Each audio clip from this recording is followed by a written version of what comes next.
Chapter 27. Truth. What is it about the truth that people avoid telling it? My father always tried to control me, ever since I was little. I needed to give account for all my time and every penny he gave me when I was going to school to the city. In order to have some kind of freedom and spend some time with my friends, instead of hurrying up home to work in his workshop, I would make up stories about when school ended and about where I was after school until I came home.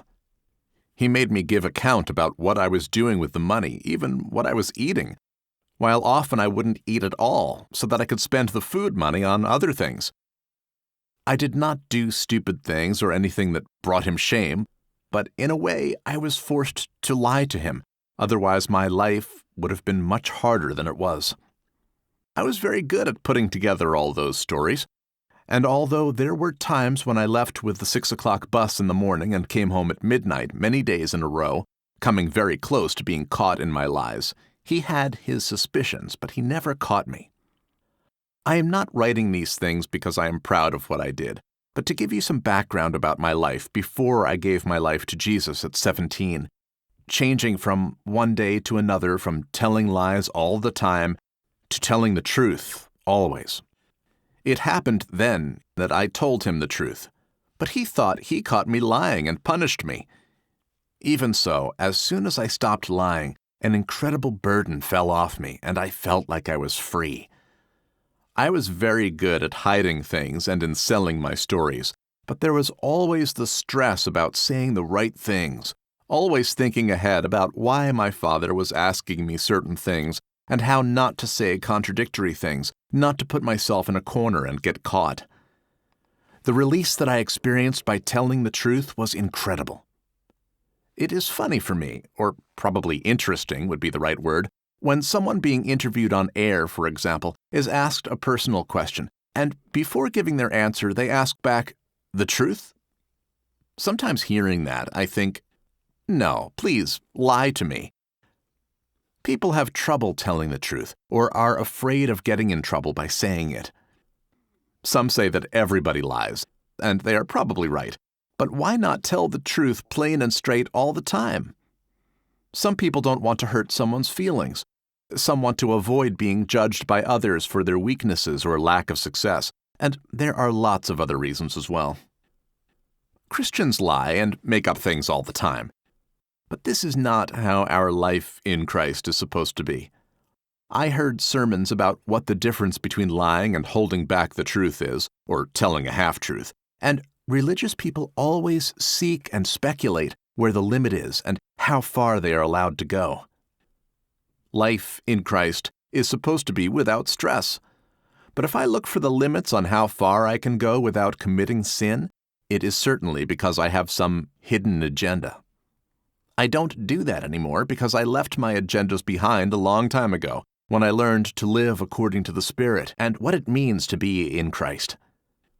If I live for Jesus, the Holy Spirit is taking control of my mind and of my body. And if I come to suffer for telling the truth, it should be no big deal. Jesus suffered for righteousness' sake too. What is truth?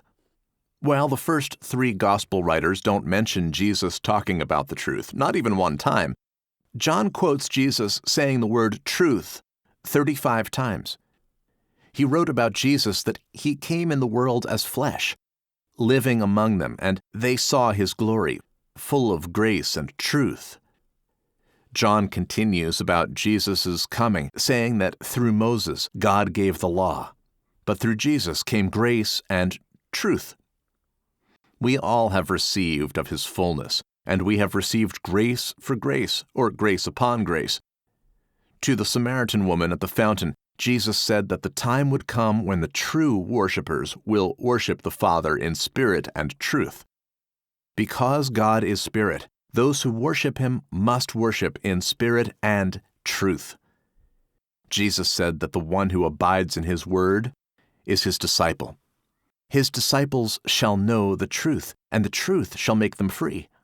He was talking about becoming free of the slavery of sin. A slave doesn't remain in the house forever, but when Jesus made us sons and daughters of God, He freed us and made us heirs with him. Because Jesus is the one who made us free, we are free indeed.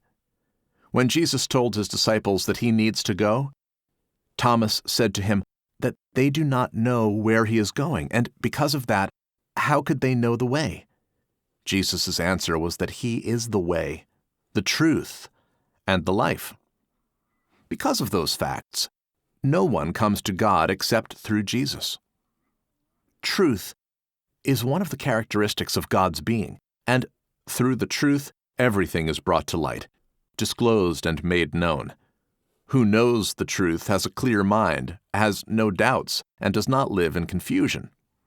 If we know the truth about life and godliness, we live an accomplished and happy life. It is said that 100 years after slavery was abolished in the United States, there were still slaves serving their masters for the simple fact that they didn't know the truth about the fact that such a law was passed and that they had the right to be free. If Jesus makes you free, you will be free indeed. According to him, to be free, you need to know the truth. Since the fall of the original man and woman, people have been twisting and hiding the truth from other people so that they can profit from them. You need to consult somebody who knows the truth, otherwise you could get in more trouble than you are in already. Christians have theories about how Jesus came to live on earth to give us an example and to teach us how to live like him, but this is not why Jesus came. Firstly, he came to fix our problem reuniting us with God, back to the original relationship as intended when he created man. Secondly, he came to live in us and to place us spiritually in him, in Jesus, so that the evil one and the fallen world around us would have no influence on us whatsoever. You want to know the truth? No problem. Jesus is the truth. If you are in him and he is in you, through the Holy Spirit, he will lead you in everything and in every moment of your life according to the truth being Jesus. No matter how intelligent or how limited someone is, they can benefit from the truth as if they knew it all, because in every little thing, Jesus, through the Holy Spirit in them, will lead them according to the truth, according to Jesus.